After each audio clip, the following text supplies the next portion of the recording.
हमारा अगला वर्ड है ओनरस।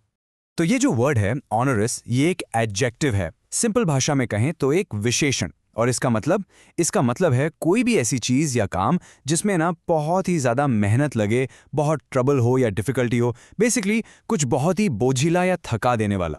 तो चलिए इसको एक सेंटेंस में यूज करके देखते हैं। The company found the new government regulations to be quite onerous. अब इसका मतलब क्या हुआ? इसका सीधा सा मतलब है कि कंपनी को जो सरकार के नए नियम आए ना, वो काफी बोझिल, काफी मुश्किल लगे। तो यहां पर ओनरस वर्ड उन रेगुलेशंस की डिफिकल्टी को हाईलाइट कर रहा है। चलिए एक और एग्जाम्पल देखते हैं, ठीक है। He had the onerous task of cleaning the entire garage by himself. मतलब उसके पास पूरा का पूरा गराज अकेले साफ करने का एक बहुत ही भारी और थका देने वाला काम था।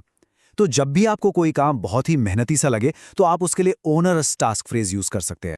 एक और एग्जाम्पल देखते हैं, और ये तो स्टूडेंट्स बहुत रिलेट कर पाएंगे। Many students find writing a long research paper an onerous duty। मतलब ये कि बहुत सारे स्टूडेंट्स को एक लंबा सा रिसर्च पेपर लिखना एक बहुत ही कष्टदायक काम लगता है, एक बोझिली ड्यूटी लगती है। तो ओनरस ड्यूटी का मतलब हुआ एक ऐसी रिस्पॉन्सिबिलिटी जिसको पूरा करना मुश्किल भी है और बहुत मेहनती भी। आपको पता है ये वर्ड आपको न्यूज़ में, खासकर बिजनेस न्यूज़ में काफ़ी सुनने को मिलेगा। जैसे द इकोनॉमिक टाइम्स का एक कोट देखिए, the new tax code imposes an onerous burden on small businesses stifling innovation.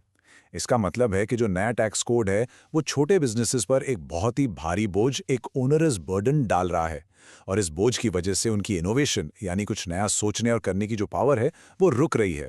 Okay, तो इस वर्ड को और अच्छे से समझने के लिए चलिए इसके कुछ सिनोनिम्स देखते हैं, मतलब इससे मिलते जुलते वर्ड्स, जैसे कि बर्डनसम, आर्डुअस, डिफिकल्ट और स्ट्रेन्युअस। इन सभी का मतलब लगभग सेम है, कुछ बहुत मेहनती, बोझिला। और अब इसके ऑपोजिट्स यानी एंटोनिम्स, वो है इजी, सिंपल, लाइट और एफर्टलेस। मतलब बिल्कुल आसान, हल्का, जिसमें कोई मेहनत ही ना लगे।